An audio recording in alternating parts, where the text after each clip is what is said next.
Curieux et curieux, bonjour. Savez-vous comment font les avions pour voler? Comment cet appareil face à moi est capable de m'enregistrer, puis de transmettre cette information à vous pour que vous puissiez la regarder sur votre appareil? De manière générale, savez-vous comment les appareils fonctionnent? Si vous êtes aussi curieux que moi, vous vous êtes posé la question, et vous avez cherché une réponse auprès d'un professeur, d'un chercheur, ou encore mieux de Jamy.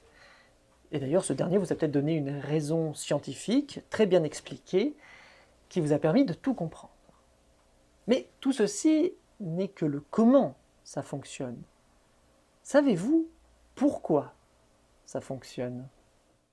La question est un peu différente. Et il y a une seule et même réponse pour tous les appareils, objets fabriqués par l'homme. La tétologie. La tétologie a de nombreuses applications dans la vie de tous les jours, mais nous reviendrons dessus plus précisément dans d'autres vidéos sûrement. En ce qui concerne précisément les objets manufacturés, nous pourrions résumer le tout avec le théorème suivant. Un objet fonctionne parce que je suis persuadé qu'il fonctionne. Et les explications qu'on pourra me donner dessus ne sont là que pour appuyer cette croyance. Et c'est elle seule qui fait fonctionner l'objet. D'ailleurs, de nombreuses expériences ont été menées, et tant qu'un utilisateur ne sait pas qu'il n'y a rien dans une machine, la machine va parfaitement fonctionner. Mais n'allez pas croire que tous les objets que vous avez chez vous ne fonctionnent pas réellement, disons. En réalité, pour éviter que le secret soit éventé, une partie de la production des objets est faite de façon fonctionnelle, mais une autre, pour faire des économies, bien sûr, est basée sur la tétologie. C'est le même principe que les placebos, en fait, finalement. La plupart des casses que vous pourriez avoir sur certains des objets sont en fait issus d'une chute de confiance de l'utilisateur.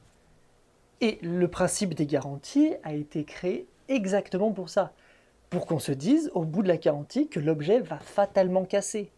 On s'y attend. Et du coup, ça ne manque pas. À la fin de la garantie, votre objet, casse. C'est de la tétologie. Marche dans les deux sens. Mais alors, que faire, sachant tout ceci?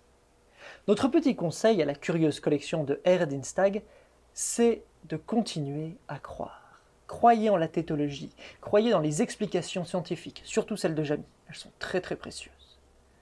Et ainsi, vous donnerez du pouvoir aux objets, celui que vous voulez, et ces objets vous rendront ce pouvoir, et ainsi de suite, dans un cycle sans fin. Sur ce, je vous souhaite une curieuse journée, et un mardi prochain.